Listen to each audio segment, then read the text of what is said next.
প্রীতি তোমায় কিছু বলেছে? তাই তো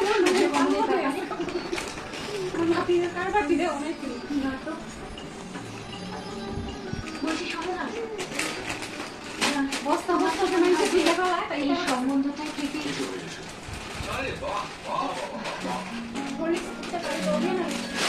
আয়োজন তো খুব ভালোই হয়েছে। আমি আর কিছু পরে খেয়ে নেবো, এখন খিদে নেই। ওকে আরে ট্রেনে কেন? আচ্ছা, মনে হচ্ছে তোরা আজ আবার বাইরে খাবার খেয়েছিস, তাই না? না দাদা, আজ খিদে এই জন্য পাচ্ছে না কারণ বাড়ির সুন্দরী বৌমা আমাদের জল খাবারে এই মোটা মোটা পকোড়া খাইয়ে। দাদা তুমি ভালো করে বলে দাও, যদি এইভাবে আমাদের রোজ মোটা মোটা পকোড়া খাওয়াতে থাকে, আমি আর পৃথিবীতে এইভাবেই আর খেতে পারবো না। আমি বললাম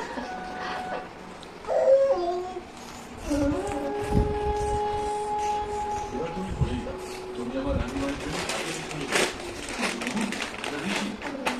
সহ্য কম